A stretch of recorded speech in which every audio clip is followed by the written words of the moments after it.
here. Welcome to the second episode of the Eye On Esports Podcast, also known as Between the Lanes.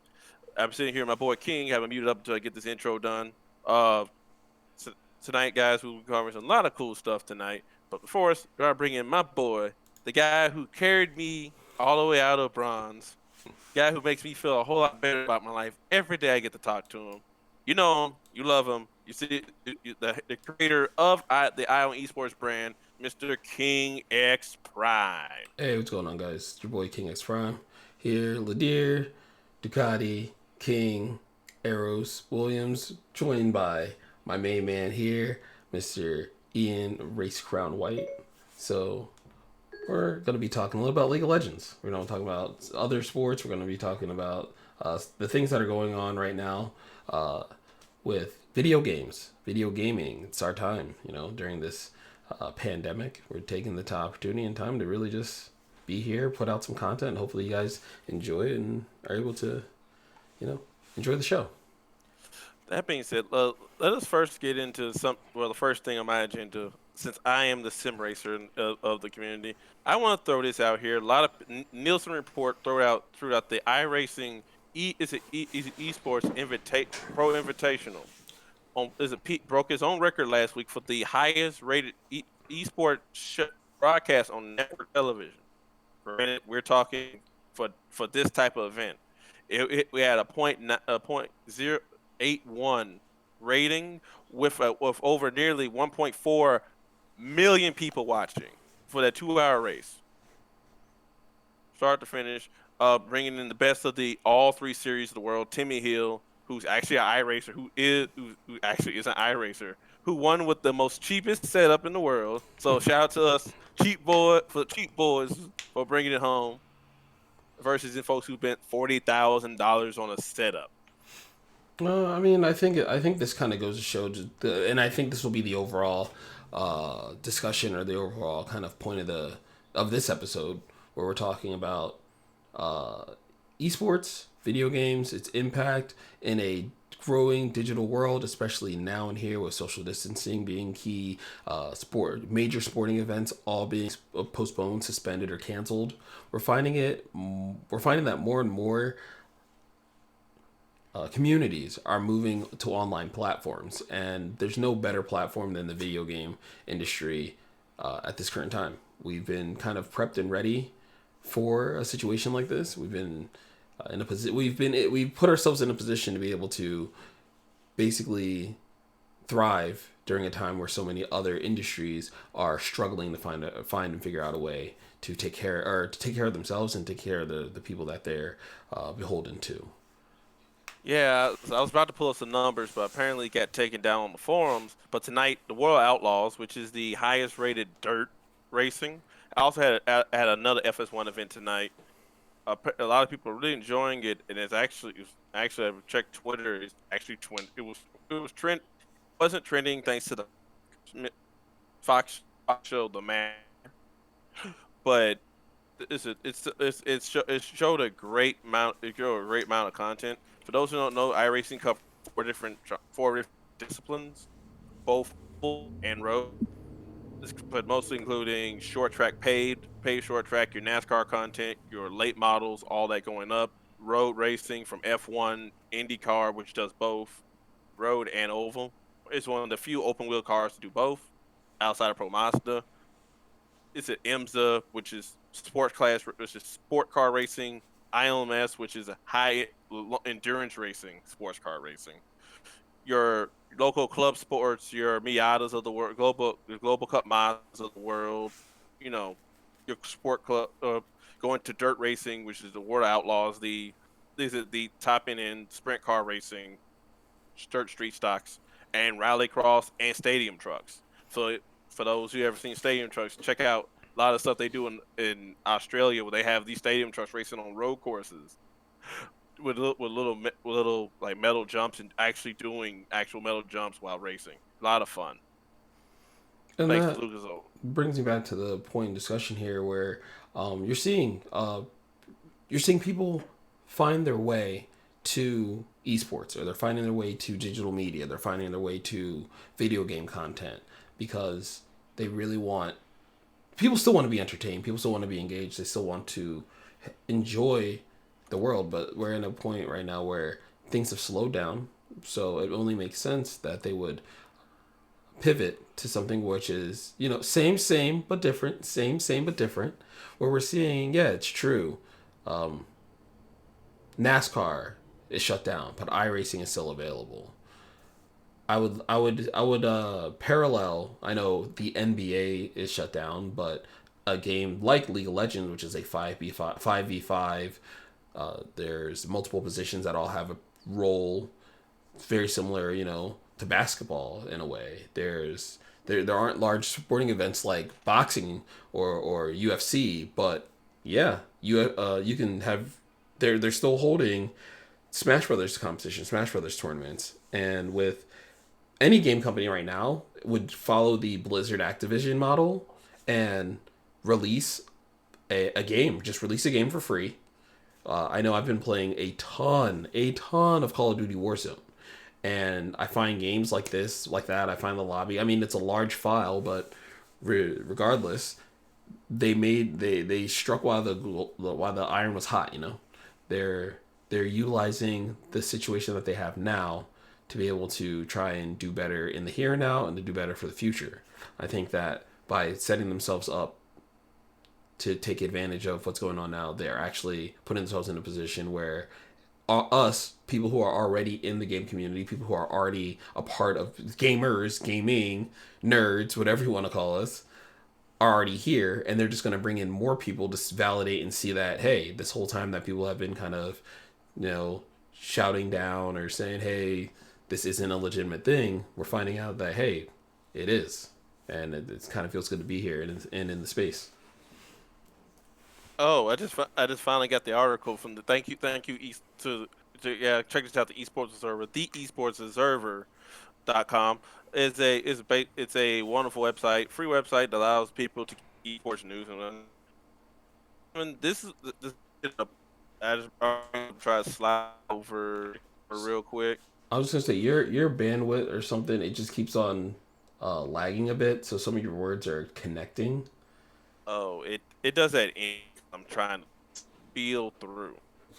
But for those who didn't know, the NASCAR Pro Invitational, which is the NASCAR pros from the all three touring levels of NASCAR, the top three touring levels of NASCAR.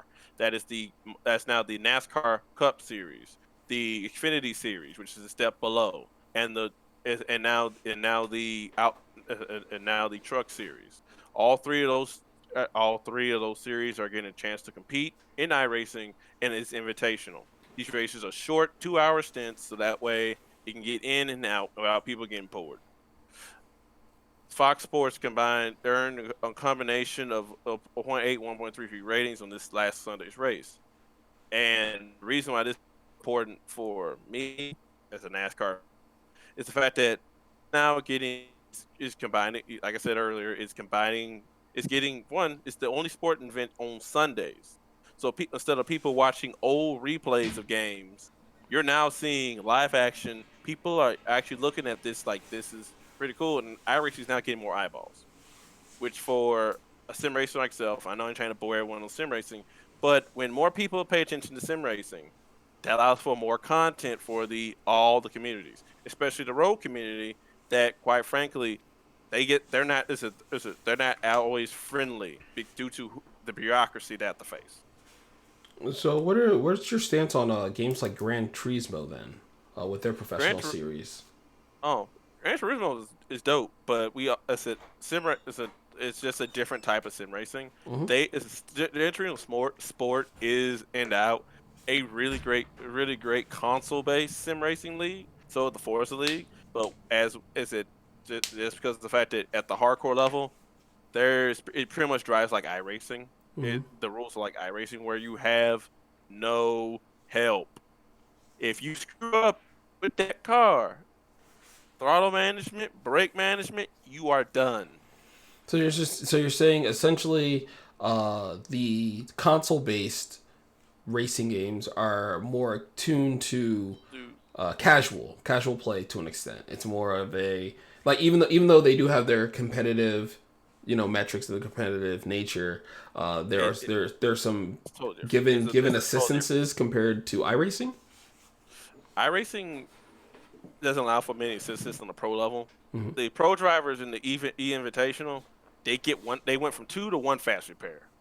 Everyone, the rest of us, if we screw up outside of D class, outside of D class, 4.0 D class, which is C class, you don't get any fast repairs. So if you do something stupid, you will pay for it. It is about as easy as blowing flash on Faker at 3 minutes before 3 minutes. You're probably going to die. And you gonna see the jungler, you and Faker, and his jungler gonna have a 3-way call, and you the one gonna be losing. Cause you know if you give Faker a flash before 3 minutes, it's over. Yeah, that's definitely for sure. Definitely for sure. Did you want to add anything else about the iRacing or the transition from NASCAR kind of going all in into iRacing?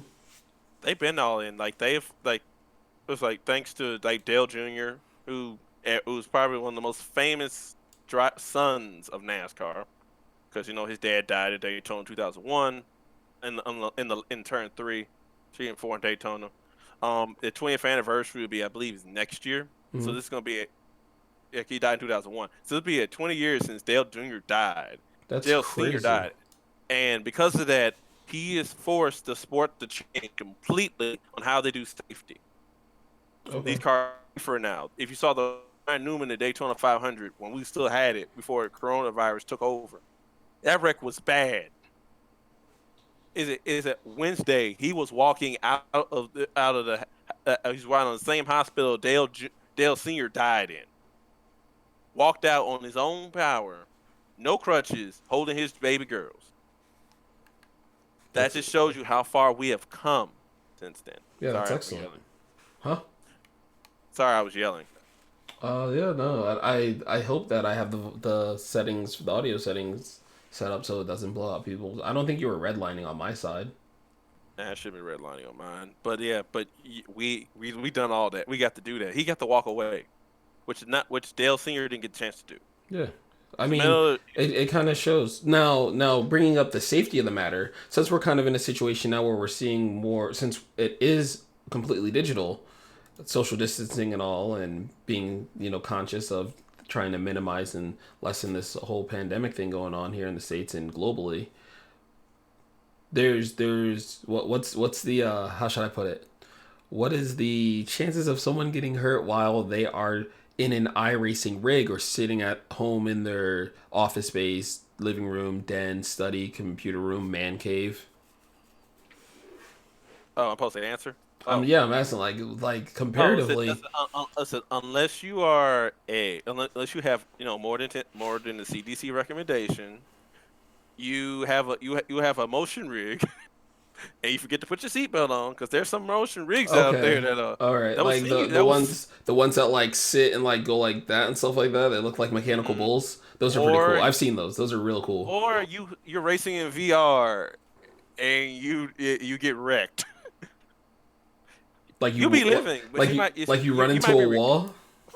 or you get wrecked, and you get sent up straight up in the air, because our racing physics on the ground are perfect, but once you get somehow airborne, you can get launched. Like you Uh, get launched. gotcha. We're like goodbye. It's a goodbye, sir. That's funny. All right. Unless you get seizures, colors, like I said, in VR, you get the headset on. You're really immersive in it, to the point where if you get wrecked, if your car is flipping, the vision point you'll see is the car flipping, and you may or may not regurgitate what you had Yeah. or may not had in your stomach. All right. Well, I think we've talked about iRacing and its impact with NASCAR for long enough. And that's not even the best. That's not the best part. IndyCar, the NSNBC is doing IndyCar challenge, so now they're stepping up. the road community is about to do their own challenge. Like everything racing is moving to sim racing and iRacing because it's the highest quality. And now we can move on. I had to Oh, make sure I threw that part out there first, and we move on. it works for me. Today marks the 10.7 patch in League of Legends. So instead of just kind of doing a rundown of the patch, I just want to kind of pick your brain on how do you feel this? Not because I mean we're getting close to the mid-season point. It would be the mid MSI or the mid-season break. That's normally 10.10 or the point 10 or the point 11. It's usually 8 or 9. Well, the season goes to 24, and the mid-season patch is normally during playoffs. Playoffs is what, next week after. Yeah, but we don't know what Riot's going to do. And we know what they're going to do for playoffs, but international competition is probably not going to happen Yeah, due to Corona. And because as you said earlier, is it server agency? I think it's the term you used last time we talked about this. Where say if the tournament's hosted in EU, me in the example of me ever being challenger enough to compete, is gonna have a hard time connecting to here to Europe. Your forward Tyler used to play before he moved. He used to play from Europe to NA. yeah. The ping rate was really high. He's playing from Germany to NA, and while he was playing with us, it was difficult for him to keep up when it came to ping, ping discrepancy. And you know, everyone's always there. My Smurf is diamond. My Smurf is diamond. And I remember because I mean I didn't have any reason to not believe him, but he had said that on his main he was like platinum at the time, like his actual German account he's like platinum or high plat 1, plat 2, and this is years ago now. And then when he finally came to the States, he got diamond in like 3 months. So it's one of those things where yeah, the ping difference will severely make a difference, especially if you're talking about attempting to hold international tournaments while people are still in their locations of yeah. I was gonna say resident countries are locations of origin. So, as we found out in League of Legends, the players union said they loved King's hashtag. He says delete spring split, and somebody said, "Nah, fam." I wanted to talk about that a little bit pertaining to the whole Team Liquid Double Lift situation. Because yes, I am and have been a Double Lift fanboy for a very long time, but I had already you can go back and look at episode 1, which was months ago at this point, where the whole discussion came up of my idea to delete the spring split, get rid of the spring split, because I didn't feel it was necessary, especially after Riot made the announcement that that the spring split wasn't going to garner any type of points towards Worlds. It essentially became a throwaway season, or throwaway split. And now, so you know that was my original idea, or whatever. Double Lift becomes unmotivated, and I kind of vibe with that. Like when you don't have anything to work towards, when you don't have a goal, when you don't have a purpose, it does become difficult to push yourself, to find the drive, to find the motivation to do things. And that's just human nature. Why do people go to day in and day out, 9 to 5, drag them down jobs? It's because the job facilitates something else that they are passionate about. Whether it's a goal, dream, hobby, whether it's your family life, whether it's societally, like things that you're trying to accomplish. Or the ability to have light in your house. I mean, again, whatever your motivation is your motivation. But these professional players, as we're seeing, it seems to vary greatly depending on the region.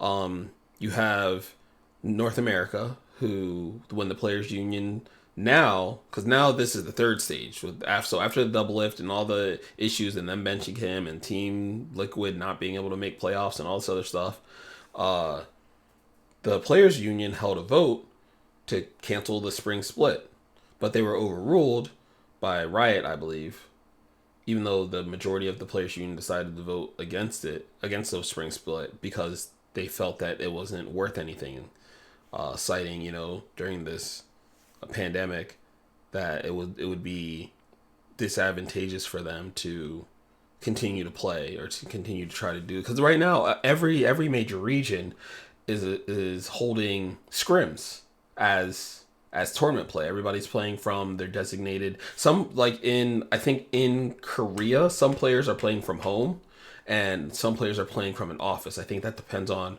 where you fall in the hierarchy. Like, I'm pretty sure Faker is playing in his house, but like, I don't know, one of the newer rookies on like Hanwha or something is probably just playing, or they're all playing in a group in the office or something like that.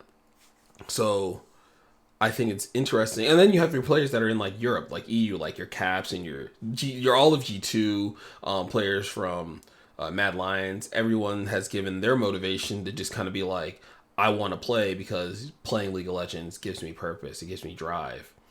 And just the sheer fact that I can play during this time where everything else is shutting down, I find the different like dichotomies in which people's like mental outlook on League of Legends is very interesting. I feel that North America is kind of touting or showing its kind of entitlement to be like, well, now I don't wanna, it's like, but why? It's kind of what I want to know. It's like, why? And I know you're not a NA pro or anything, but do you have any thoughts on the matter? I found it. I just found your article. Thank you. Dot Esports for finding this for me. It was posted 9 days ago. That out of the 90 pros, two thirds of the group reported the season to be canceled, and they cited this like League of Legends phone. They cited this about the fact that they didn't know if they wanted the season to go on due to Corona. Uh, it's after suspension, But despite that, return to online format, yada yada yada. But it says that this prayers union, as you posted, said that they wanted to delete prior to the fact that there's no wait. As you said, there's no wait. For me, I thought we can make Spring Straight matter again if you invite if League and Riot decided to. Why don't you go back to what your stomping grounds and maybe make an incentive for some of these teams in this line lab shot to go out and play. Now, granted, would they get the butt waxed dog walk, as we say? Probably. But would it not reward, some of these folks out? We're getting to see some best of competitions. Maybe send them back to IEM, send them back to some of the ESL IEM events, send them back to go back and see, can you rebuild that bridge with MLG, bring some of those events back, allow some of your pros to go your teams when it's safe. Not now, don't do it now. Do when it's safe. Get out to compete. Go out, let them compete in these online tournaments, and then let them become refreshed into the spring split, and then let MSI be like let it be like the big preseason tournament before you get into let MSI be like the culmination of championship points out of these tournaments. So Yeah, like in golf, where you I have like mean, you can sign up for events in golf, like there's until the FedEx Cup. You can sign up and play in different if you want to or not. You have the choice. But you gain championship points, and that way you have your major, or you have the end of the year major for the points championship, for the FedEx Cup championship. All those points you added up matter. So, and then especially you take that to MSI, so now you have all these teams with the point standings in there, and then then the MSI reward now kicks in even more because now you can actually guarantee your side in, I and I mean, would do this. the conversation that you're having is about a spring split in the future. I mean, Yeah. in the here and I mean that's great, fine and dandy, but since we're in the here and now, we kind of have to rein it back in and talk about what's going on now. There's no there's no way to have these international competitions. There's no way to have these international events in our current predicament. We have to, and the only, I mean, they're literally postponing the Olympics till next year. You know what I mean? Hmm. So we're at a place in time. We're at a place in society. We're at a place in history where I don't think I don't think we've been ready to venture in a very very long time because yeah, it is something that's new. It is something that's different. It's something that's a little scary. For many of us, we never lived through a. Listen, many people like I know Memphis history. We had the yellow fever in the earlier 19th century and the 20th century did a lot of damage in Memphis, and a lot of people died because of the yellow fever. But we've never grown through a pandemic like this for many across the country in a long period of time since before someone helped us create the pot gave the vaccine for smallpox and all is it which don't is it since vaccine we haven't seen that in a long time and a lot of people are getting trapped in their house. They had nothing to do. That's why we went. That's why this. I'm glad we had to shoot the show tonight because every, everyone is right now is on the internet. There's a lot of people now, a lot of bandwidth being taken up by people because they're sitting at home watching cat videos or watching their favorite new show that they never thought they ever watch on Hulu or Netflix or seeing the new episodes of the final season of Clone Wars, the last great Star Wars show to ever be on Cartoon Network. Them good days, man. And including now people even watch the entire run of Steven Universe because the show ended last Friday. Watch the entire show, like all this stuff. People now get the opportunity to watch. They're spending more time at home. They're watching the news. If unless you have a job like me that says that at 9 o'clock in the morning I gotta be up cleaning aircrafts, changing laboratories on said aircraft, and then Saturday and Saturday I'm putting water on certain aircraft. So unless I got a job like that where I'm essential, most people are stuck at home. Now there's supposed to be a C period for some people if they have to work from the office or not. But a lot of most folks are unemployed, getting home, waiting for that stimulus check to hit. But that's the subject for another day. But you get the point I'm making here is there's a lot of stuff that uncertainty that people don't know, and esports is getting an opportunity to get this done for people. Now back to now back to 7 point no point patch 7. For me, I'm happy because Ivern's getting the buff. Got up now, gets a buff, gets the points on gets the extra damage on the shield, and Daisy's cooldown gets lowered in the Oh mid game. That's just yeah. me. But I'm I also mean, also so what do you think that means for? I mean, you're the Ivern player. I played Ivern a little bit. I did okay with him when he was really really strong. So I will let you elaborate on how you feel about these Ivern changes and what they mean in your games, not like what they mean in pro play. Not because we're talking to players like us. You know what I mean? it's We're, a low elo heroes because we all want to be that jukebox hero, but we're not. But anyway, box hero. Yeah, that's it. Then it. Yeah, like for Ivan, all that really does is now is one big damage ability because outside of auto attacks, Ivan's big damage comes from how much he can put into the a thing shield with ardent sensor. So how that pops off because a thing gives a portion of I think how much damage taken. I believe either damage taken or mana use, something like that. Also, your screen went black again. Your camera. Anyway, you have this ability to do damage, more damage on your shield, which now which you then use Avery helps with that too. Now you have popped off with Avery or Guardian if you guard or Barrier Guardian if you really feel like doing it. So now you have this.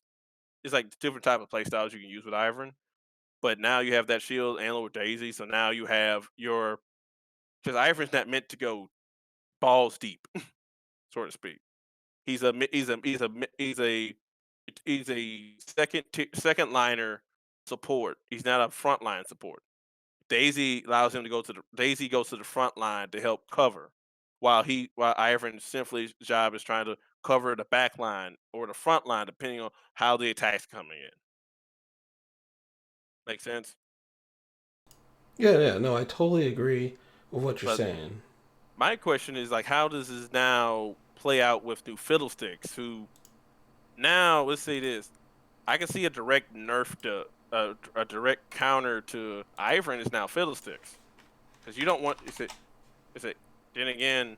anybody that is it because now with the new Fiddlesticks online, he went from being like a scarecrow from Wizard of Oz to like jump scare nightmare fuel. Nightmare fuel. Like, I mean, I keep on hearing that term, but let's be honest. They've probably reworked him and overtuned him, and then he's gonna end up being what? Hit with the good old fashioned Nerf gun. bat. Yeah, you know. They're gonna walk up, wop babaloo wop a lot bam blue. Him with the tutti frutti. He'd be out like a light, like a light. Like a light. But yeah, that's just some things that I just see. Now, for me personally, I'm happy that Fiddlesticks. I'm kind of sad because I missed old Fiddlesticks. Like surprise party was kind of like his best skin because he literally when he always like surprise and you're probably dead. It's like gotcha. You're probably dead. Now the question is, will our boys will the Yordles make a new song for him now? Revamp their Tweedledee 20 Dumb. Their song for Fiddlesticks, and now it's more he's no longer the happy sweet scarecrow. He's now actually scary. But yeah, that's just some of the things I just see. And that's my rant for the day. All right. Well, I think.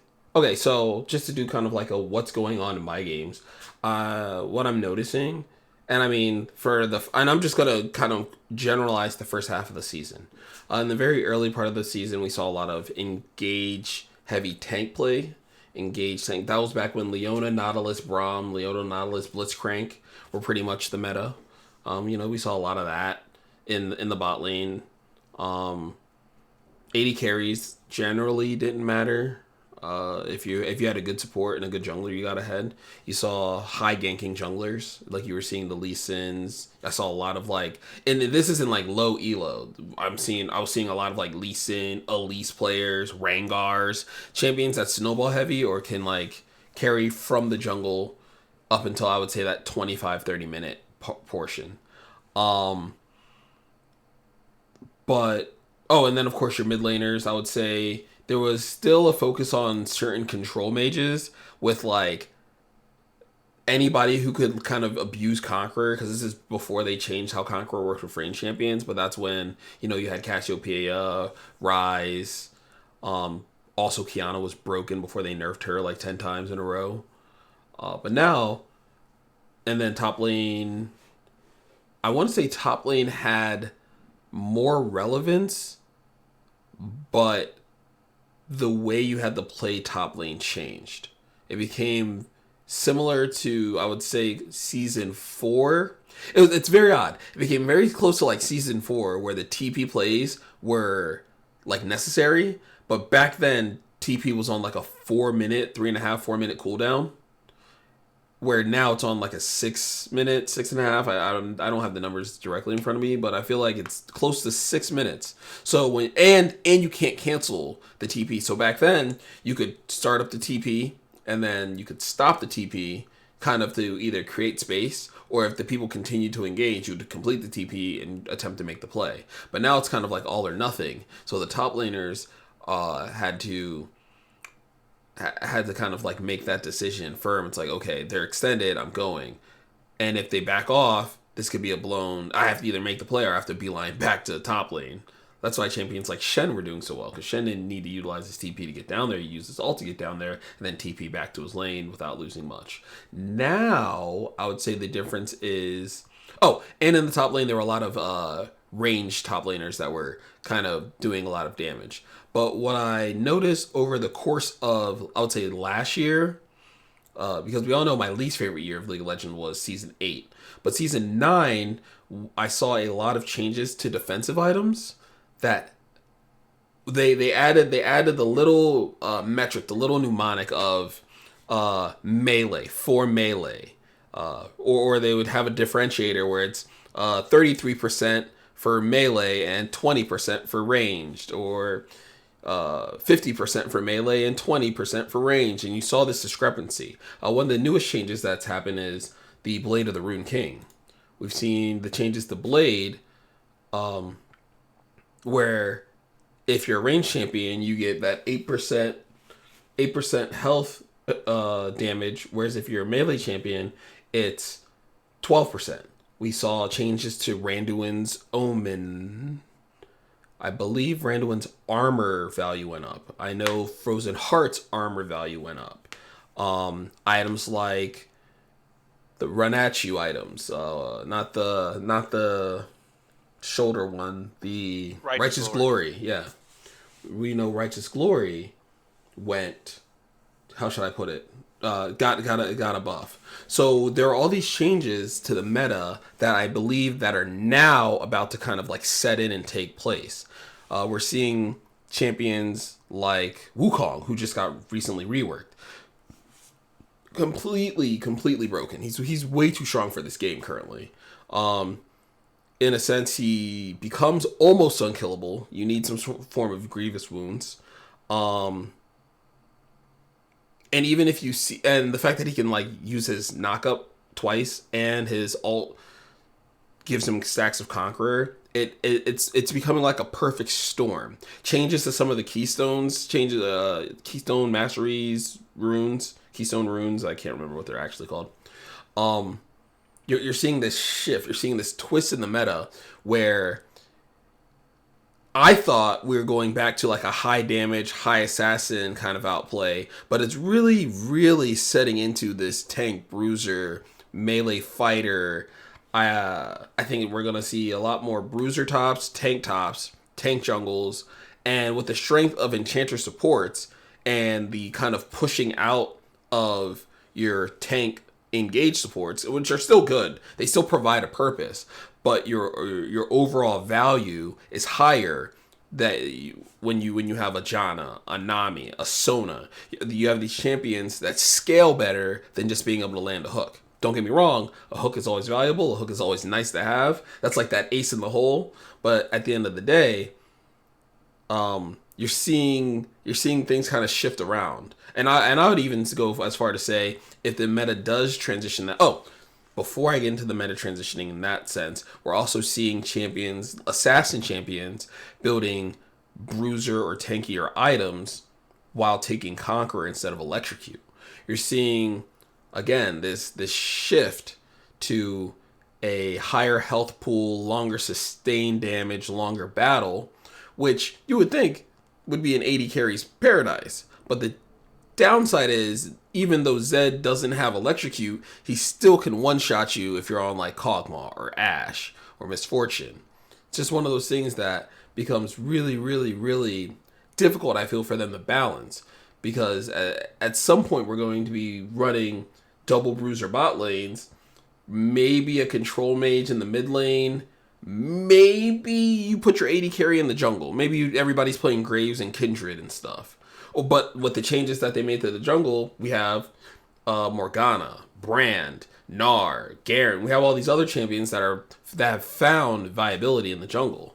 So, and it just changed how there's a new way how how the conditioning room works now with Death Dance, and now you're getting Graves. Now not only you taking a level 44 to the head. But now he a thick boy. Are you talking about my build? Are you talking about my build? Yeah. So basically, I've been abusing the conditioning and revitalize rune on Graves. And then I think like a week ago, I saw a Pro Guides video or Pro Guides video. Yeah, I saw a Pro Guides video on it, and I was like, man, these people need to hit me up because I'm on it. I am on it. I also have a secret that only people who are watching the VOD right now and people who are in this call, meaning Ian and myself, and people who are watching this live will know as of April 1st. This is not an April Fool's joke. Warwick is bugged, and it's not on Reddit. It's not any. Do you know the bug, Ian? No, but what I do know is the fact that he probably can, with the right setup, he can heal for days. No, well, yes, that too. But what I'm saying, he's legitimately bugged right now, and nobody knows. I played a game on him yesterday, and I figured it out because I then went into a test because I noticed something weird was happening when I was playing the game. I was playing with Tim, and I popped off, just point blank popped off. It was a good game, right? So I don't know if it has to do with champions also. I wasn't able to test that. But if Warwick, you know how Warwick can just like, you can tap Q to bite and hold Q to go through? Yes, sir. Hey, by the way, 7 even does. Thank you for the follow. I forgot to mention that. Sorry. Oh, thank you. Feel free to also follow on X King Prime as well. Uh, that's over on this side. I appreciate that too. Get the growth, get the ball rolling everywhere at once. But from what I was able to, hey, what's going on? Welcome to the stream. Hopefully you enjoy the show. But yeah, what I was kind of getting around to is, and see, now you're here now, so you also get to, Secret strat. yeah, the secret that like it's actually mind blowing. It's not in the bug fixes. It's not in any. It's been, I think it's been in for 2 patches now, and I feel like when I put this out here, it might not be absolutely game breaking, but if you can cheat some wins while this is going on. This is what you get here first. This is why you got to be here in the stream. Hey, what's up, Seven Dust? Thanks for the follow. All right, here we go. Also, if you have any questions, this is an AMA, so do ask questions. Of course, yeah. We're very engaged. We do want you in the chat, like talking. We want you. If you have any questions, feel free. But here we go. Just don't ask if he's single. All right. Nah. Here we go. So, when you tap the Q, you bite, right? When you tap and hold, you go all the way through. If you tap and hold and it kills a minion, it refunds the mana. You can literally have infinite health or infinite mana on Warwick in a lane, in top lane, essentially.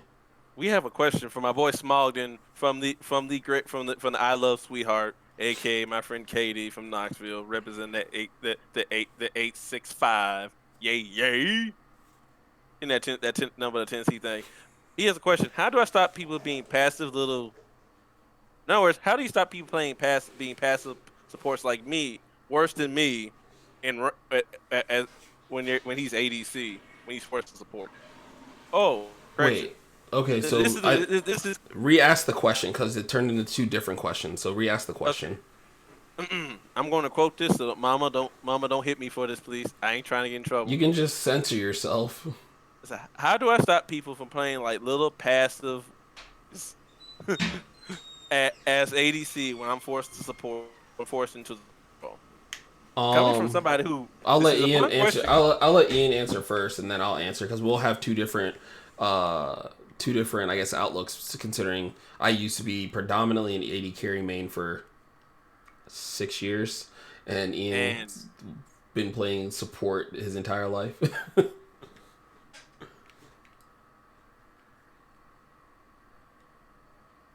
Ian. Sorry, my sister telling my dog something's wrong with her dog. Oh. Oof. Big oof.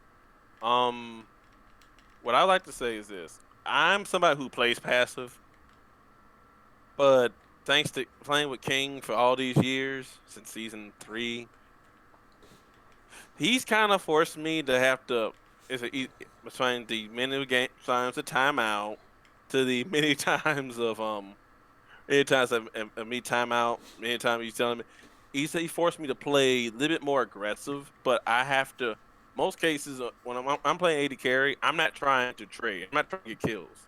My goal is farm because I know that, one, if you farm, I think around 15 farm is a kill. And for my sake, I'm not here to win the game.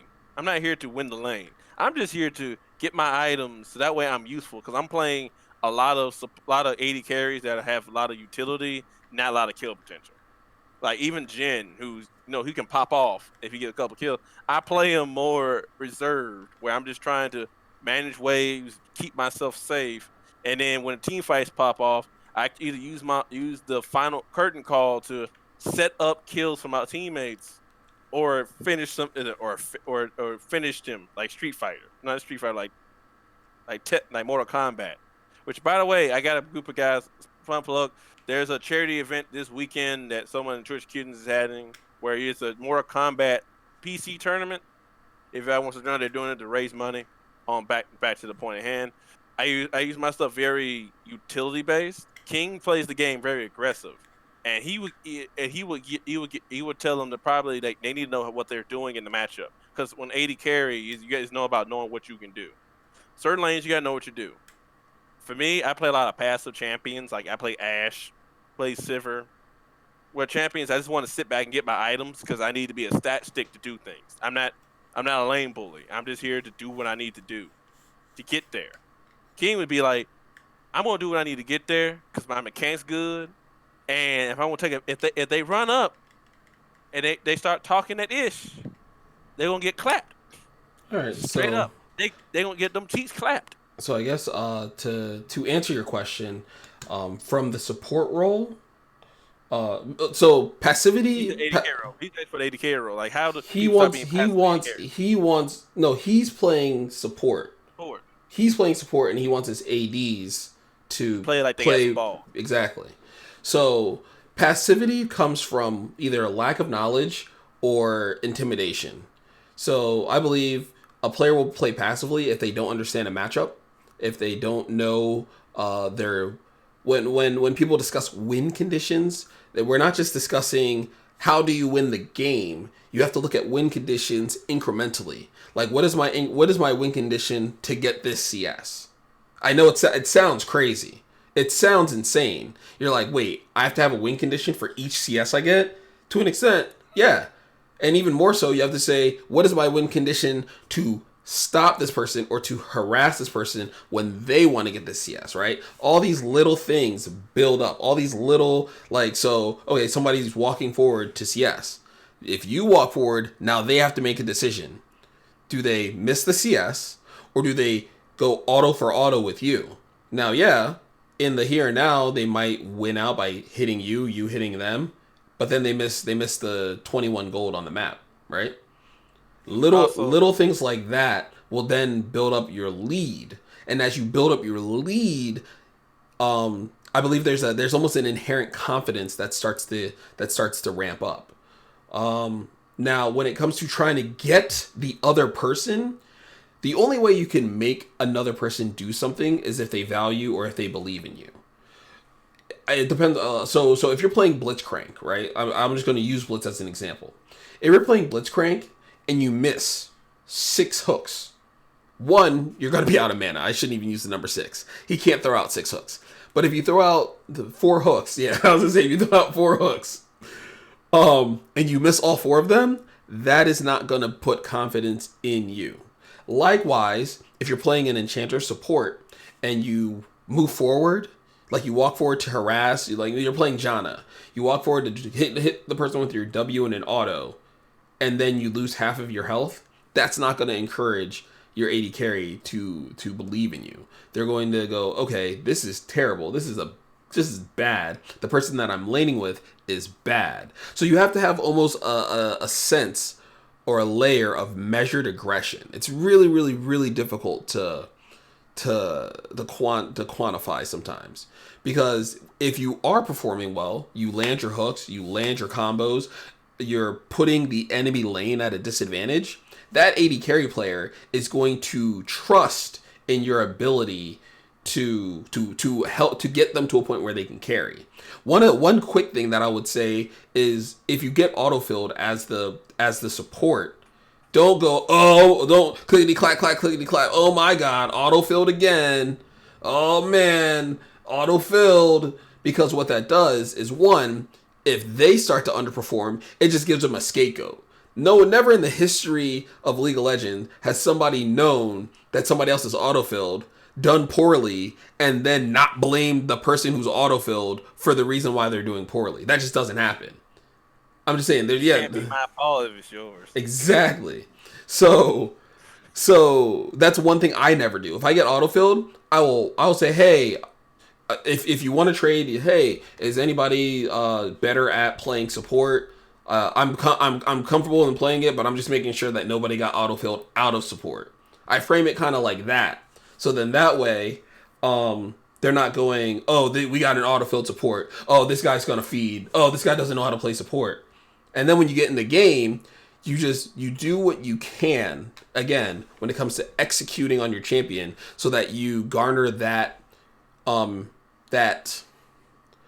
respect to an extent, that lane respect from your lane partner.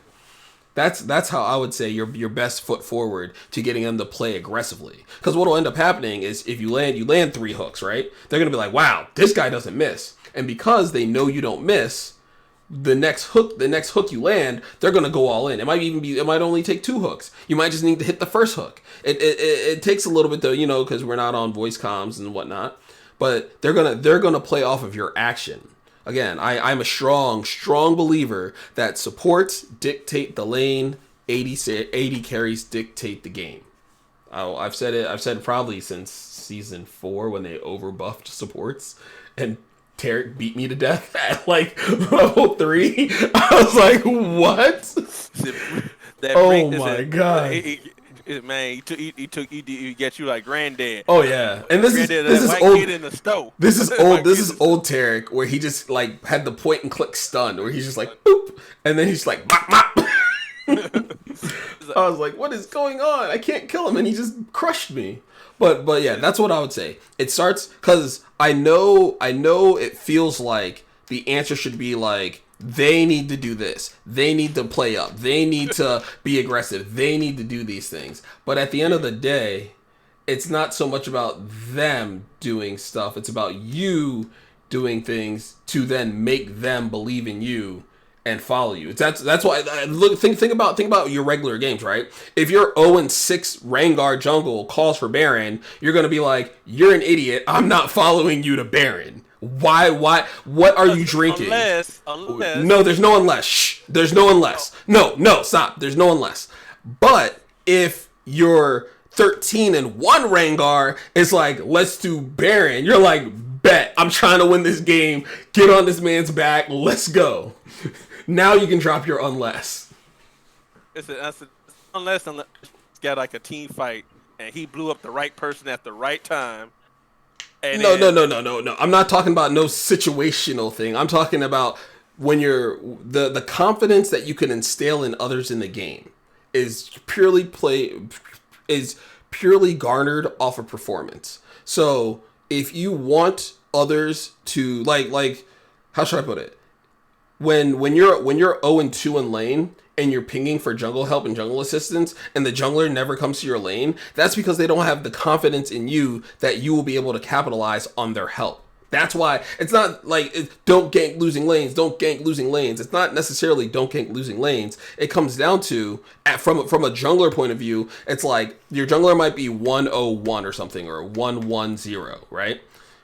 They see you at 0-2, 0-3. They go, all right, well, if I go up to this lane, it's either going to be a net negative or a slight positive. Because at best, like the best outcome is the gank is executed perfectly. They get the kill, a kill occurs and neither of you die. Because you're behind two or 3 kills and probably a level, the most likely outcome is there's going to be a 1-for-1. It'll be either your life or the jungler's life. And now the jungler has to kind of go, what do?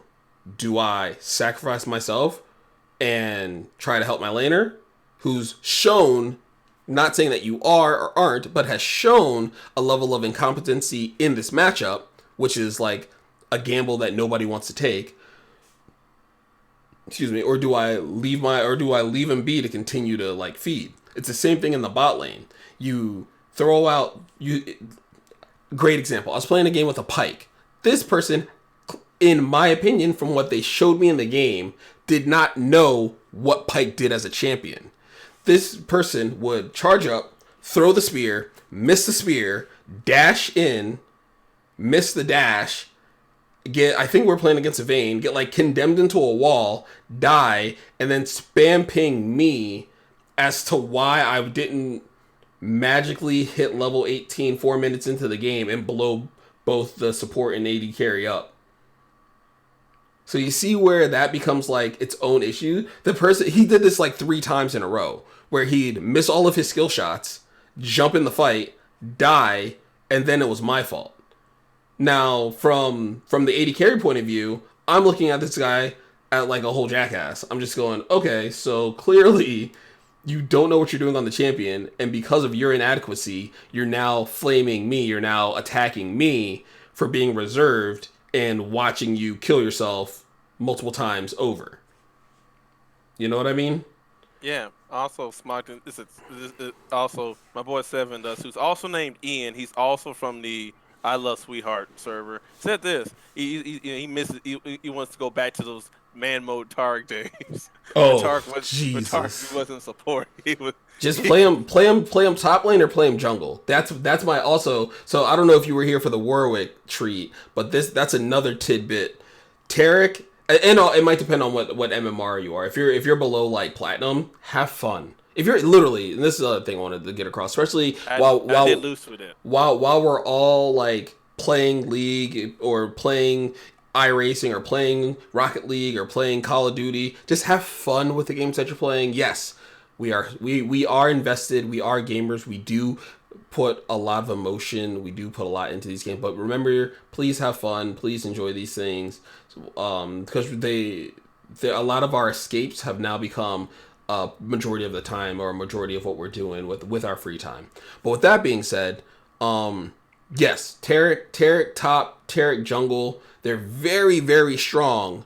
Especially if you can insert them into a team that needs it. I play a lot of games right now where I'm seeing, because like I said, I feel like we're about to get into that tank meta, we're about to get into that thick boy meta, but like right now, I am seeing a lot of damage. I am seeing like, Zed, I'm seeing Set. Set does have, some tank ability. Sword, he has that like heal and the regen and stuff like that. Wukong. You're seeing a lot of like catch these hands and enchanters and or mages in the bot lane. And you may not necessarily have the CC for your team or the peel for your team. I think when the thick boy meta gets going, Tarek's going to be poised in a really, really good spot because he's a thick boy enchanter. Like, he gets really, really tanky. He heals and shields, and he has an invulnerability. I think he's going to be a really, really strong pick. The issue with the Targ is this. He isn't Enchantress. He has one sound little problem. If you want to play him as an Enchantress, you really can't be a tank. Let me explain. Wait. Let me fully explain this one. Okay, I'll let you explain, and then I'll say my part. Not pick you. I'll say my piece on what I think happens in this game predominantly.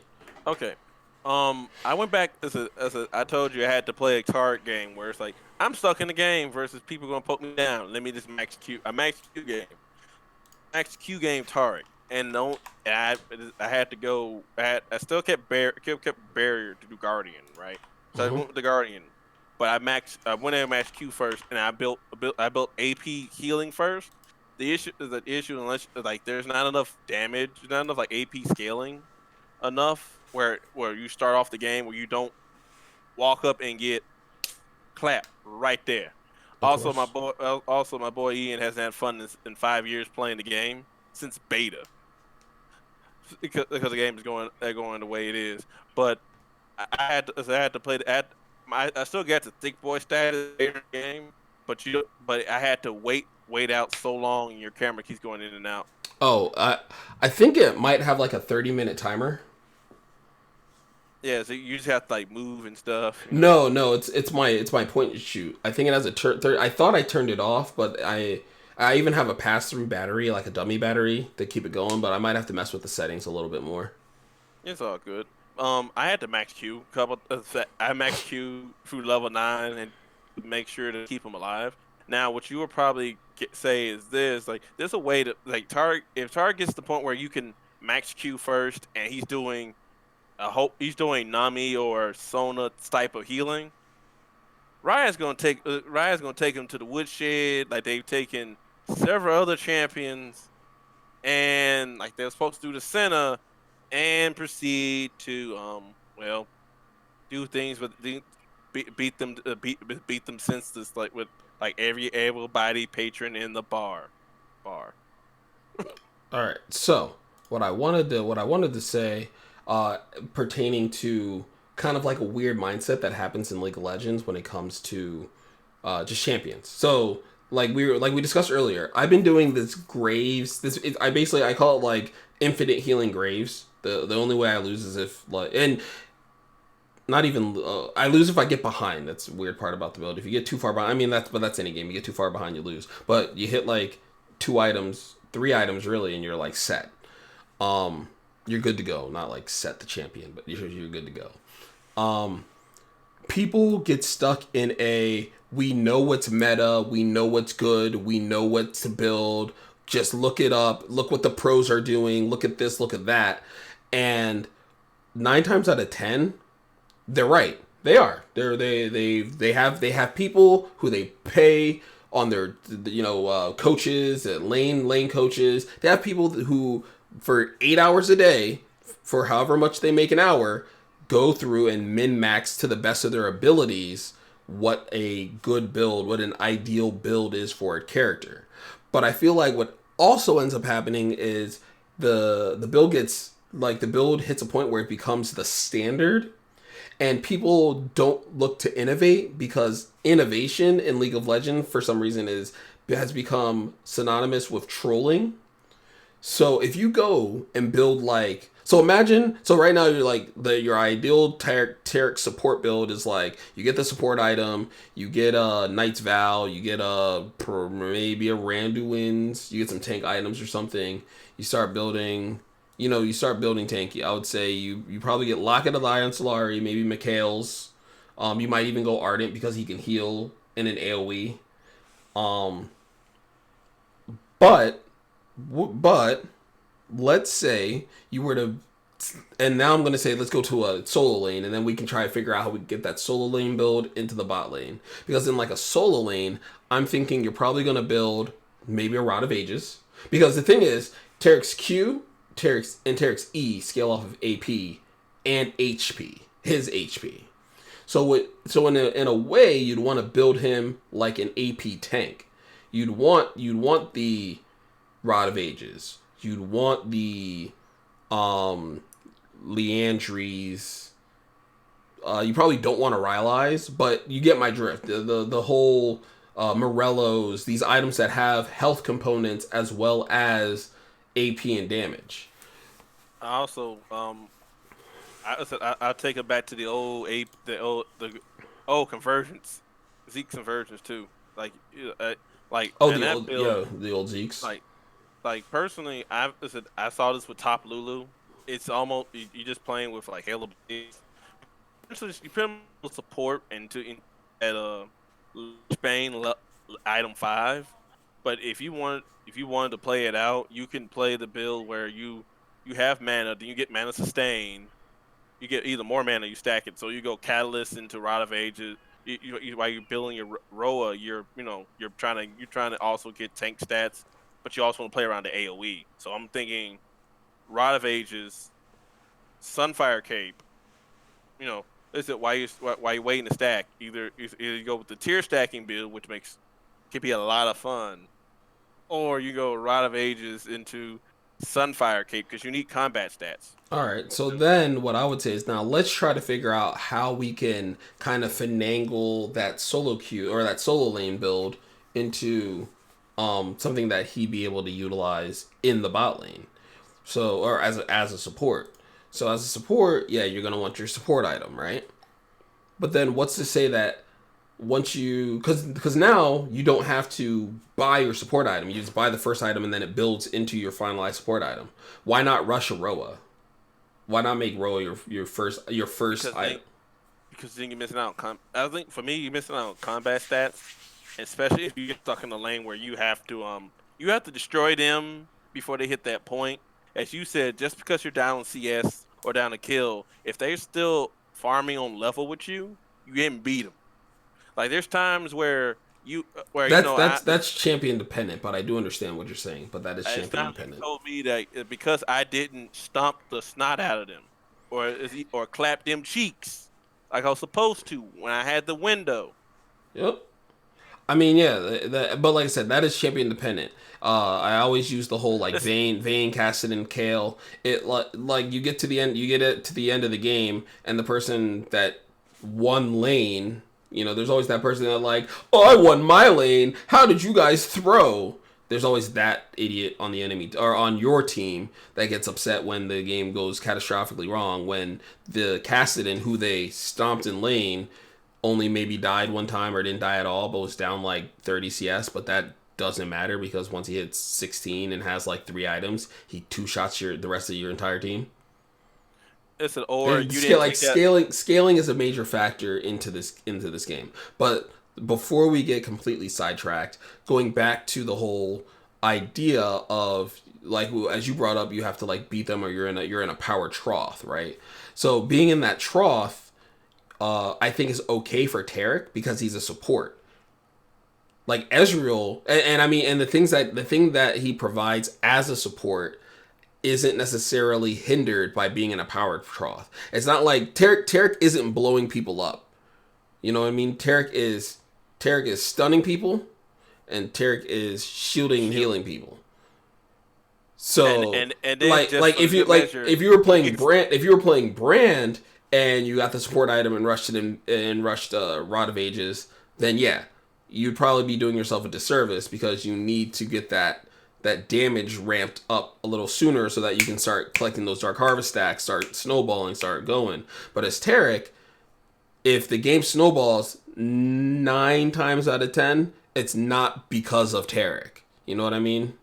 Like Tarek like isn't the I was sole there. reason. Yeah, Tarek Like isn't the reason why they snowballed. He aided in the snowballing, but he's not the sole reason. Whereas like a support Brand can get like a quadra kill, be up 5-1 or something, and now you have two mid laners. yeah. Also, listen, that's pretty cool. Let's take a break because we've been going on for about an hour. Let's take a 60-second break. Just get some station identification and let's get some ad revenue real quick, and we'll be right back right after the 30-second break here. Is the Eye On You Esports said podcast? 60. I'm doing a 60. It's 60. Yeah. It's the S1E2 podcast. We'll be back in 60.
And we are back, ladies and gentlemen.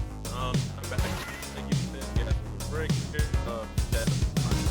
As everybody knows, this is finally the patch where the start is not the start screen we wanted, but it's the one we unfortunately deserve.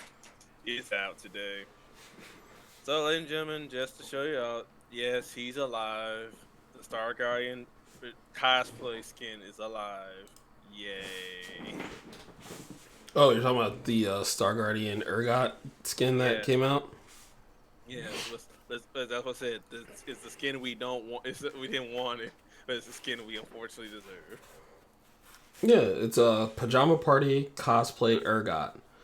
But my question is, who is he cosplaying? Ezreal. I don't think that's Ezreal. The blue and white is Ezreal's trim. Star Guardian. But it's like, yeah. Like, Okay, so yeah, no, that's not what. So hold on, let me see. Maybe it's a pajama one. pajama. Pajama. Yeah. Lux is red. Lulu's green. Is it?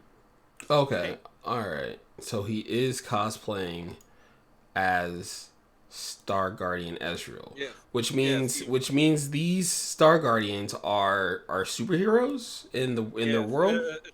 They're the league's anime, not copyright anime. There's a sailor suit anime wearing champion. Oh yeah, no, duh, I get that, but I was just saying within the world of Runeterra, I guess is what I was referring to. They're cool girl now, Okay, which is still funny because like one of these so that means Urgot is a fan of Ezreal.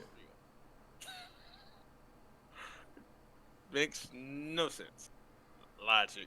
When you need to make Riot, some things make no sense. Riot was like this close. They were like, we need to break glass in case of emergency, but they were like, whoa, not yet. Don't break the glass, not yet. So they took a step back and they were like, okay, how can we partially break the glass, but still have some glass left over the break, just in case. But yeah, Seven Dust went ahead and said that this is a pajama. He's wearing the pajama Israel skin that he's wearing. And Smallton said earlier that I'm an idiot. I win lane all the time, but I'm better than bronze players I go against. But my teammates feed like it's Thanksgiving. Okay, Like, who's that? You said Ogden. Ogden. Yeah. I would say for Ogden, I hate to say it. Smog. Smogden. I hate to say it. Anything I would say, again, talking like Diamond down, so Diamond 4, so Plat 1 down, myself included, if you're not putting yourself in a position to carry, you're also not going to be able to carry a team. It sucks. I hate it when I lose. I hate it in games that, because I'm the person that feels like 90% of games are winnable. That 10% that's impossible is just that. It's a minority. Or if you want to be even more like balanced, the 30-30-30 rule, you get 30% that are going to be freebies. You get 30% that are going to be, so it's 33.3333, 33.3333, 33.3333, but 30-30-30 is just like an easy way to kind of break it down. 33 or 30% you're going to win, 30% you're going to lose, and 30% are up to you. Simple as that. I've used the same metric in life when it comes to interacting with people, because there are some people that you meet and you like them. There are some people you meet and you hate them, and there are some people that meet that you're in between, and however your interaction with them go kind of dictate how you feel about them going on, right? So when it comes to League of Legends, when it comes to your games, 30% of your games are free wins. You will carry, you will get carried. The enemy team will have an AFK. They will troll. Somebody will say something in champ select. Somebody will ban somebody else's champion, and somebody will run it down. The other 30% of the games, all that stuff that I just mentioned, will happen to you, right? That's just the way of the game, right? And then there's the third of the game that nobody ever seems to want to focus on. Nobody focuses on the 33% that you win and you get the free wins. You know, the 4v5s where you're on the team with 5. You know, people always remember the 4v5s where you're on the team with 5 and lose, but you never remember the game where you're on the 4v5, 4v3, and they open mid and you win at 12 minutes or something. Nobody ever remembers those. But that last 30%, last 33.3333 remaining percent is literally up to you. And it's those games that you have to make as much of an impact and influence as you can to win. If you're not doing everything that you possibly can in those games to win, and a lot of time it's of no fault of our own except for our attention. We play countless numbers of games throughout the season. We're playing you know, people who want to grind, people who want to climb, people who want to grow. You're playing upwards of 100, 200, 400, 600 games in a season. And if you're doing well, you got to think about it. If you're doing well by Riot's margins, okay, you win half of your 600 games. That means you've lost 300 games and you've won 300 games, right? Which is insane. 50-50. If you were to those are black shit, not black. Those are roulette odds versus red and black. You know what I mean? It's a coin flip. It's 50-50. You are essentially gambling with your time, let alone your elo, your RP or LP or whatever you get from winning the game. But the difference is when you see those good players, those top tier players that have 70% win rates, 81% win rates, I don't think I've ever seen higher than like 85% in a high elo, like higher than diamond account, like a masters or grandmasters. I'm sure like the duos, like when Tarzan and it was Tarzan and the Rye and not Wrist. It was Tarzan and the Kennen player when they had like a perfect win rate all the way up to Diamond and stuff like that. Like those kind of people are actually just full blown smurfing. Tarzan, the greatest jungler on our server. Wrist, the best Kennen one trick. Not Wrist, but the guy. I keep on saying Wrist because I watched the video that Wrist did on the Kennen player. I just can't remember the Kennen player's name. Wrist is a Garen one trick, by the way, who's also very, very good. But it also brings this question actually. Wait. Let me just close out this idea for your friend, and then you can bring your thing up. But again, it comes down to that last 33%. You just have to do your best, and in that 33% or 30%, then you can coin flip the 50-50 because you already have 50-50 winning losing, right? So then you want to push that 50-50 to 60-40, 80-20. If you can, if you're really on a roll, if you're on a tear, if you figure out the champion that you want to play, you get in a pattern, you get in a groove, you're reading your opponents well, you're reading the map situation, the play situation, you understand your team, you can turn that into a 70-80 % win rate. It's hard if you do it. I mean, I'm sure if we were like you mentioned your bronze or whatever, your bronze teammates, your bronze opponents, I'm sure if we were to drop you into Iron 4, you would dance circles around them and not even bat an eye. You would go, these kids are bad. These kids are real bad, right? And as you get better, every time you get better, you'll just look back at the group behind you and be like, wow, these kids are bad.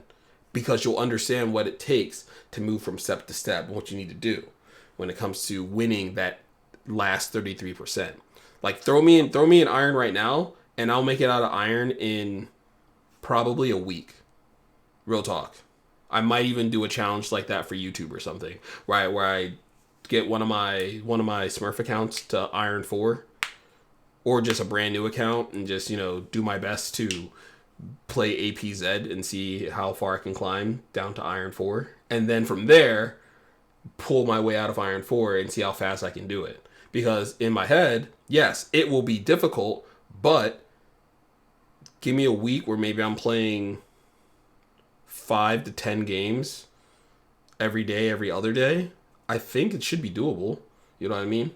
Bronze, same thing with bronze for me. Silver, top of silver gets a little tricky because I'm comfortably a gold player vying for platinum. You know what I mean? I think the other part of it is a lot of people believe or think that they are, I deserve, I belong.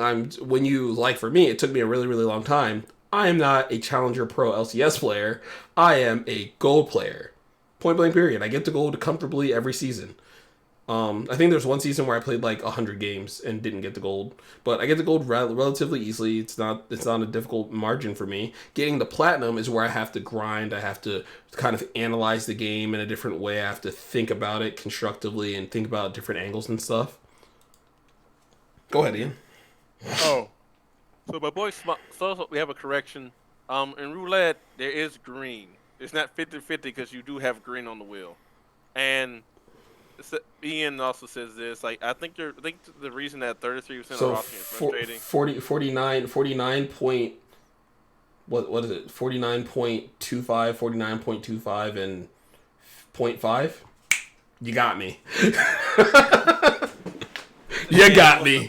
He wasn't a math major. He spends records on the weekends when he's not doing customer service at customer service. But check him out. Check him at DJ Bad Weekend. Is it to hook you up any of your parties on the upper east side of the East Coast? I Hit them up when appreciate you it. get a chance. Anyway, No, back no, to the yeah, I was tournament, saying, man. what was the other point that you were about to bring up? You're reading something about the 30. Yes. What my end is this. I think the reason that the 33% of losses are frustrating and 30 wins are great or unsatisfying. The 33 split is kind of hard fought, but it can be exhausting. But at a lot of time, a lot of time it goes into subpar feelings. And I think Ian believes that he thinks that it tells people there isn't much feeling accomplishment for most players. Like when you have these games where like, oh cool, it's like cool, I got free elo. I didn't earn it. Oh, hey, I just got demoted. Was it played well? Gets demoted. And it's like, and then you have these games where like a lot of people, you look at the 66% of either the extremes, like somehow how my personality is, and some like I go from one extreme to the other. I'm like, I'm like like the manic depression, someone with manic depression, someone with manic depression. Mm-hmm. You forget about that 1/3 of games where it's like, okay, this is what we all the world like worlds, the games we all wanted worlds.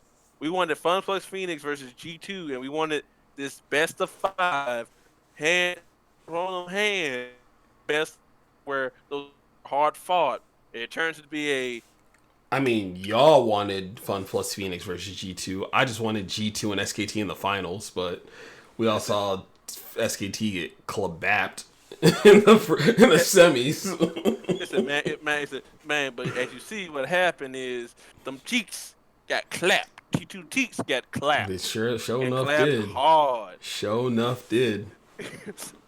And our boy Doing B finally was rewarded for not quitting League of Legends. Also, You mean Super Carry Doinby? yes. Also, Smogden said can't win in either. I do have Iron 4 account, but I can't win win on that account. If you want, because I mean you're Ian's friend, I'm Ian's friend. If you want to, if you trust me, let me play on that account for a week, please, please. If I can't get out of Iron in a week, then so be it. Because I'm not saying I'm gonna do it in like 30 games or anything, because I feel like I'm not TF Blade, you know what I mean? I'm not rank 1. I'm just a dude that, like I said, comfortably makes it to gold. So I need that time to figure out, because I personally believe every MMR has a meta.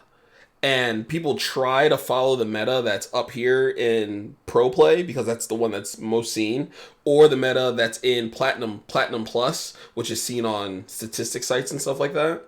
But it's like, when you're in Iron, Bronze, and even in Silver, like there's a cutoff point, I would say, in Silver, Silver 3 to Silver 2, where playing League, like, I'm not afraid of an Iron 4 Yasuo. I'm not. There's just like an Iron 4 Yasuo. I would love to play against an Iron 4 Yasuo. I'm more fearful of the rest of my team in Iron 4 than I am of the Iron 4 Yasuo that I'm playing against. The difference being, when I get to like Gold 2, Gold 1, I am terrified of that Gold 1 Yasuo, because that Gold 1 Yasuo could just be a plat, I just dropped out of Platinum. I was Plat 2 or Plat 3. I was almost Plat 2. So this person has a bunch of games on. They understand the champion. They understand what they need to do to win. They understand their win condition on their champion, and generally having a better idea of what to do. When I'm in like Bronze, like I had like two accounts this season, but in Bronze, I found it easy to like basically not troll, but like not do well for, I would say, 20 minutes, and then from like 25 minutes on, win the game. Again, that's just one of those things where I'm comfortable in the lower MMR and being able to pull myself out and win and stuff like that. Whereas when it's the other way around, where it's as I get to the point where I struggle and find difficulty, I need to try to figure out how I can get better. I get to, you know, we all have our frustration. You got to think, even people like Sneaky and Double Lift and Xpeke and all those guys, they hit a point where they're like, yeah, I'm a pro player, but I'm grinding to reach rank whatever, insert whatever the rank is. Like, I want to reach rank 1. You know, I think Yankos. Yeah, I think Yankos was the rank 1 jungler in EU, or not rank 1 jungler. He was rank 1 in EU, while the EU LCS was going on, or LEC was going on. So everybody has the goals that they set, and we kind of do it to ourselves by burdening our own like mental space of like, oh man, my team is so bad. It's like, yeah, your team is bad because they're iron. Yeah, they're gonna be bad. Like I don't know what to tell you. They're gonna be like trash. Like, but just like when you get the bronze, your teams are gonna be bad, and when you get the silver, your teams are gonna be bad. You want to know when your teams aren't bad? When you're not playing a ranked queue, and you're playing with your friends, and you like your friends, and you're having a good time. That's the only time your teams are bad. And even then, your teams could still be bad, but it doesn't matter. like I got ran over in Clash this past weekend. Completely ran over in Clash. But it didn't matter because I was playing with friends. I was playing with people that I like. So I didn't look at it as like, oh my god, these guys suck, blah, blah, blah, blah. I looked at it kind of like, well, you know what? I learned what I can do better next time. And people don't have that same mentality. They don't have that same outlook when they're playing with 4 randos. You know, it's easier to duo queue too. I'll say that. I don't know if you're just playing solo, but if you have a friend, like playing with someone where you can talk to them or you guys have a chemistry or relationship helps a lot. I know a lot of people try to be like, solo queue, I'm a solo queue hero. I just go in by myself. Yeah. But then when the enemy team wins, what's the first thing they say to the person who tried the 1v9 team game? The 0-10 Maokai that just CC'd the entire enemy team. So who has a really big... Oh, so Vel'Koz could laser everybody to death. Still gets to go team game. That's all I'm saying. You gotta find, you know, you gotta pick and choose your battles. You gotta find what makes you grind through the game in like a healthy, positive kind of way. Like for me, I joke all the time, but you know, there's always truth in comedy. I hate this game, but I have fun with the friendships and the people that I've met through it. So I play with them regardless of whether we're winning or losing. Yes, I tilt off the face of the world. Believe that. But at the same time, that's part of my personality. I'm just a passionate person. I mean, we're doing a talk show and I'm getting like... Listen, yeah. Also, plug, ladies and gentlemen, don't forget the Clash is the 11th and the 12th this month, ladies and gentlemen. Get your teams together for Clash. Let you know, Super Hot Crew will be taken, or the Copenhagen Wolves will be taken by me and King, or 1 or 2. So you can't pick those names unless you're you. Then you can go ahead. So I want a team from E get out. Bring out the EU LCS days. Oh yeah. You have to qualify to get in. But yeah, so we'll be taking our Super Hot Crew back out for a spin to clap those cheeks into your 4. That's funny. Yeah, like I said, the only times you're gonna have a good team is when you have a group of people that you don't care about them being good or bad. That's my opinion. Like and like I said, and the other 33.3. I know I know I'm fixing it. Oh, and the other 33.3% where you're gonna get carried, right? There's that section, and then yeah. Then in third 3 section, well, okay, it's a wet noodle fight. First person noodle to break loses. Yeah, pretty much. 8.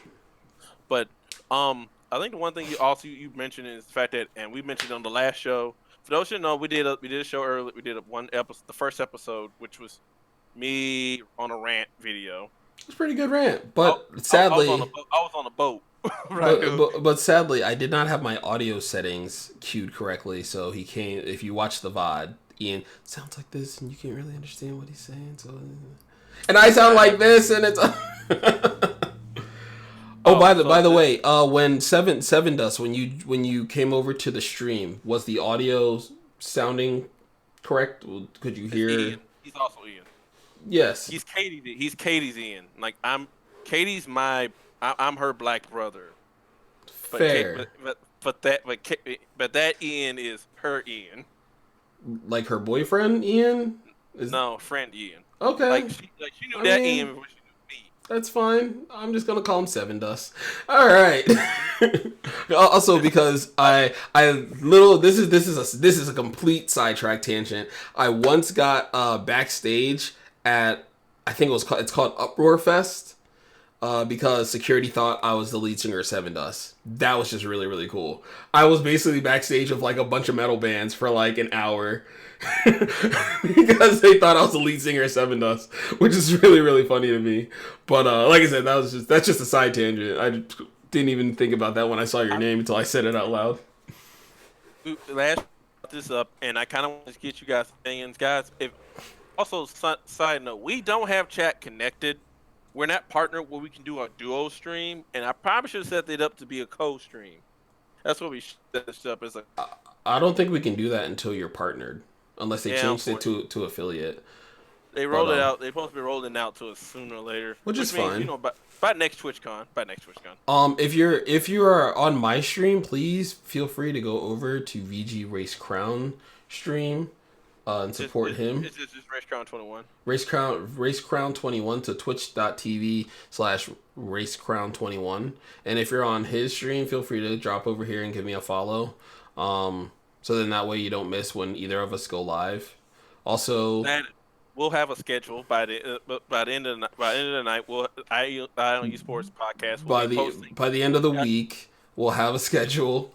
I got some things to attend to. I was gonna say we should wrap it up here shortly. We've been going for about an hour and a half, and I don't want the VOD to be too long. It's a podcast. That's the fun of the podcast. You can listen to it like a radio. True, you can, but like I said, I have to attend to some things. Oh yeah. See, he has what you call the life, where I don't have the life. He's doing air quotes for all you audio listeners. But I guess final thoughts would be wait, I gotta finish this. Oh, okay. So we brought it up earlier. Also Ian loves the fact that he does Seven Dust. He's seen him 7 times, like the LG. He's seen him downtown before, like all right. Seen the guys in the band. But I kind of want to bring this up because like I don't want to lose my thought. Because he brought some up the last episode about how comp play versus online play is 2 different things, and how the online doesn't reward people outside of solo queue. That gives you like a nice little thing to look forward to. Okay, so you kind of zinged in and out on that one. So you're saying when we discussed the difference between coordinated, like professional coordinated play versus your solo queue games. Mm-hmm. Okay. And we brought out how without the online ladder, like how league does their find new players. They do it out of picking people out of the solo queue ladder, but they don't. It used to be back in the day where you can play with your friends in a group of people and climb up on the rank ladder. We don't have a rank ladder for teams, and Flex is too troll happy where you don't have that. Okay, your best flex teams. Like your best flex team / team 5 teams go ahead on this ladder trying to go fight for this. Now your clash allows you to play as 5, and you got a coordinated play. But as you said, even with Ivan, coordinated play is different from online play, which is different from LAN play, and a lot of stuff that's different depending on what you're doing. What we want to see probably coming out of the next episode, we'll get to finish this. Hopefully, we'll have both of my friend Katie, maybe Katie may be able to join us because she's had that. She has that high elo experience from trying to compete with Team Siren back in the day, and some of her work there. But you notice the fact that there's a big difference, and I would really like to see how is it in this last 15 minutes before we finish up the stream, because we got 12 some minutes to finish this out because I want to get at least 2 hours after every episode.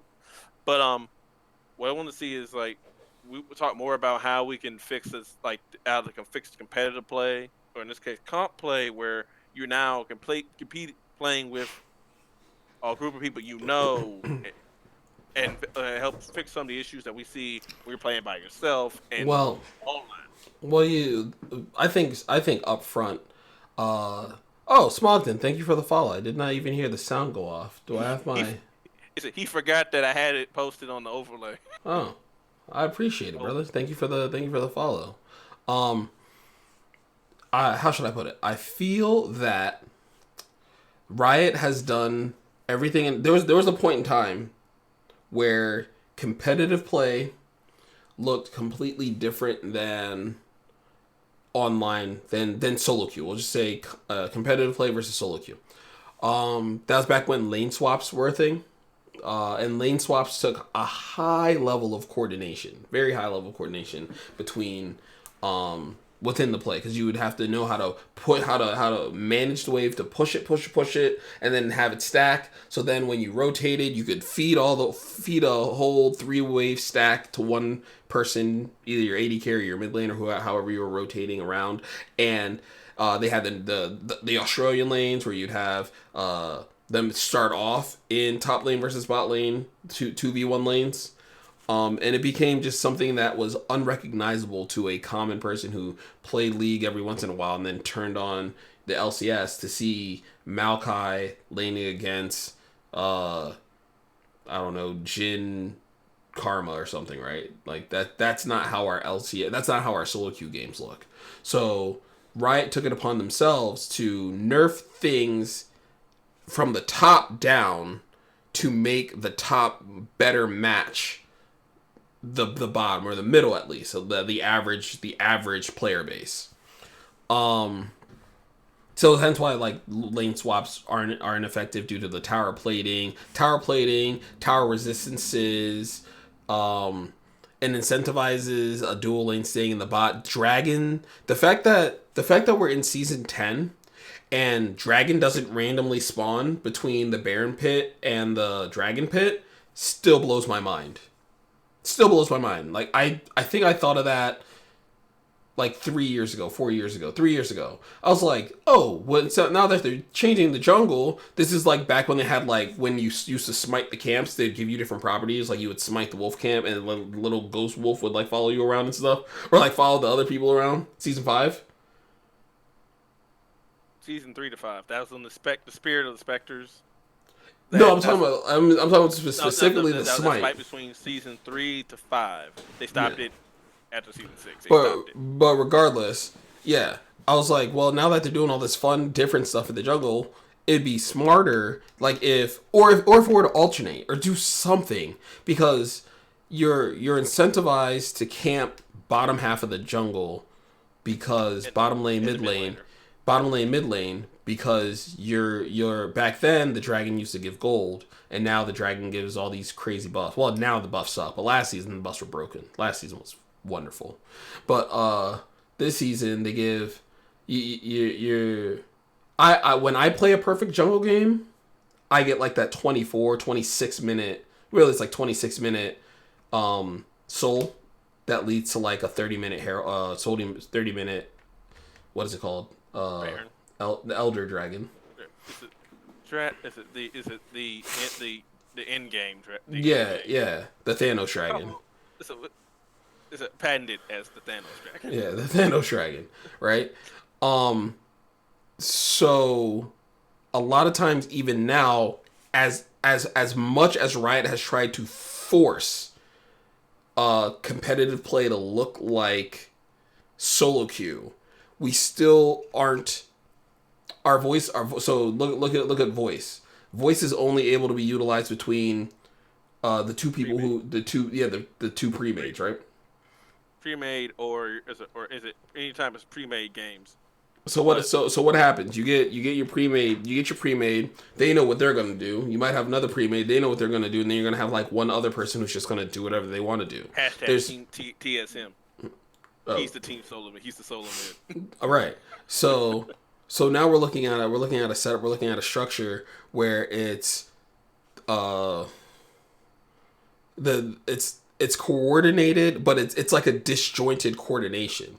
You know, you'll have your let's say it's just a dual bot lane, a jungle and a mid laner, and then the top laner is solo. You know, solo top lane, right?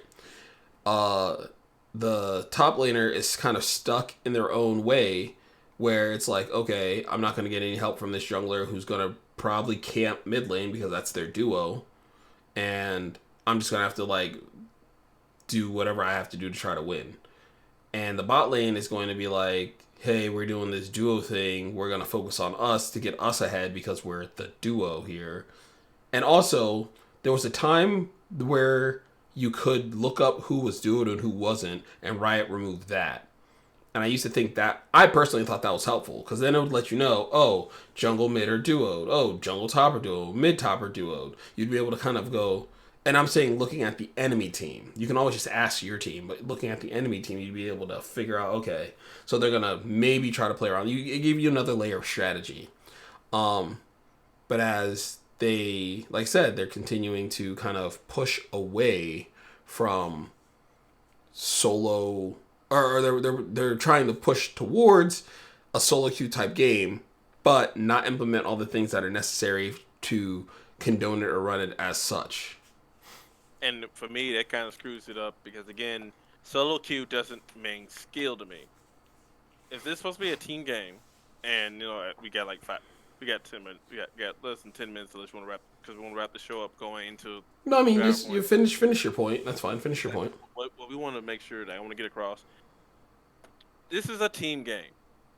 It doesn't matter if you go 20-0-4 or 4-0-20.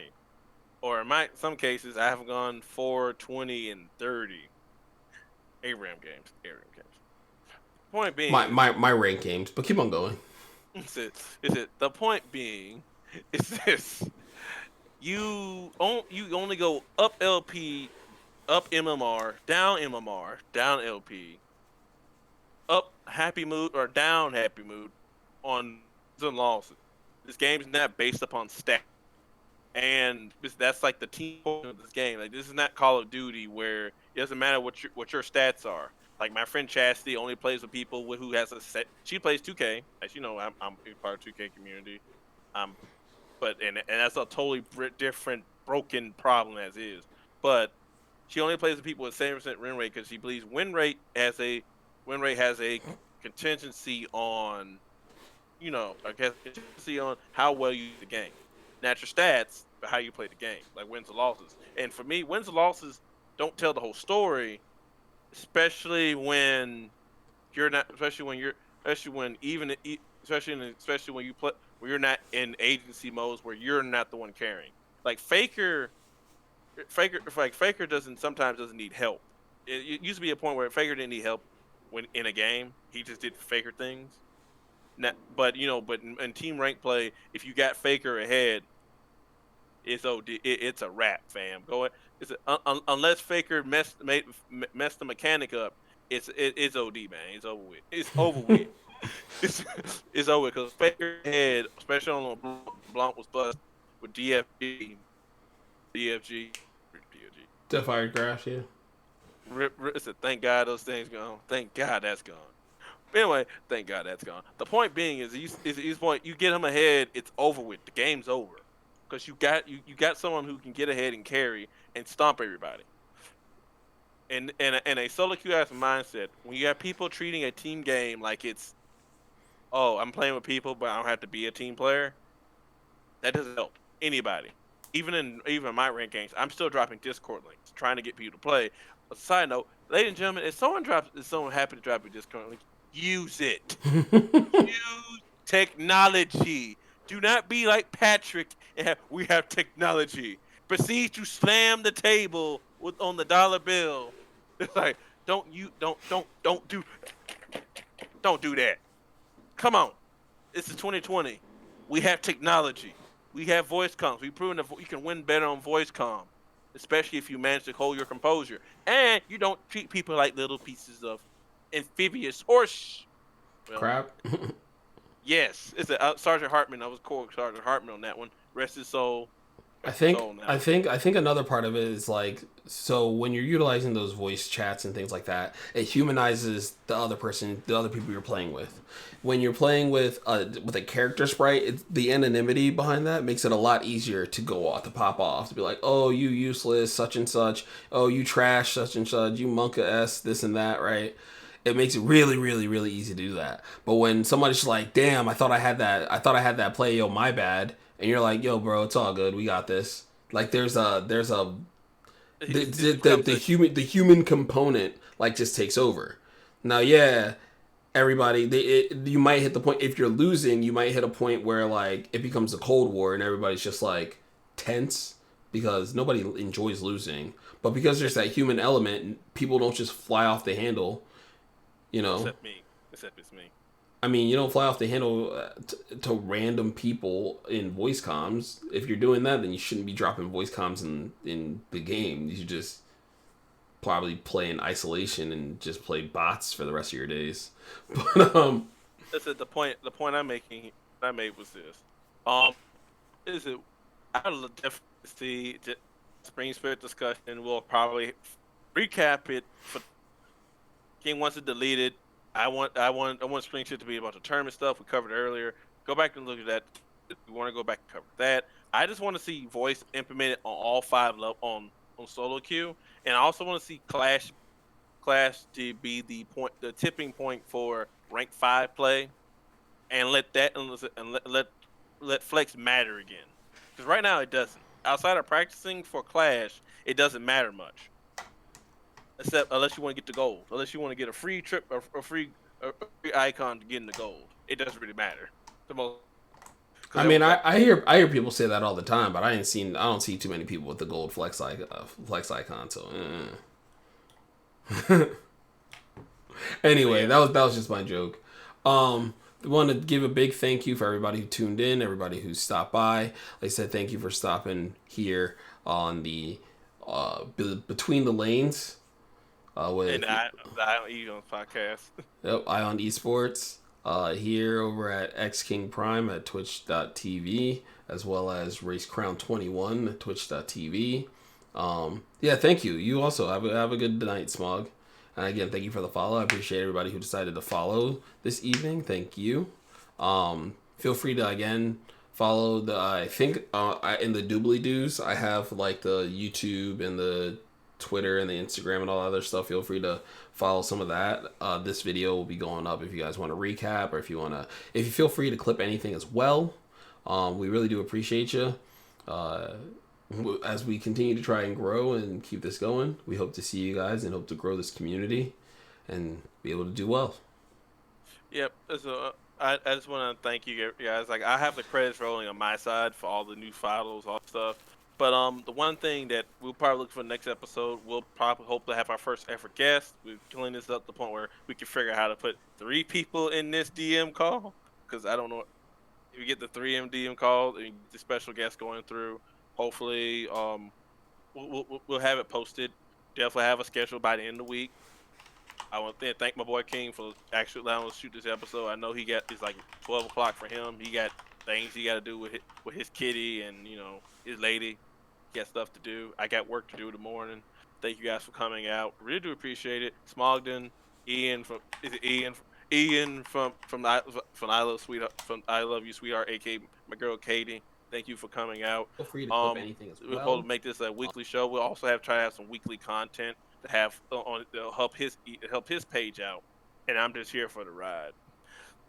Hopefully, next episode we'll cover more of what happened happened this week, next week in esports, and how the transitional sports bring some cool stuff up, and hopefully, maybe make the radio.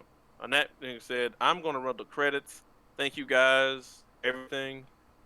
King, any final words before we roll these credits real quick? A big thank you.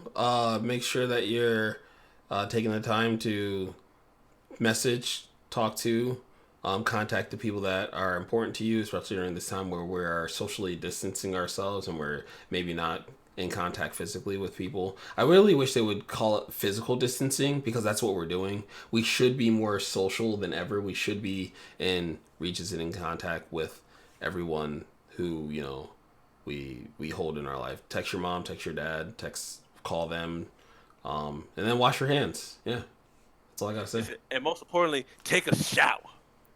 Wash your butt, please. Wash your butt, brush your teeth, please.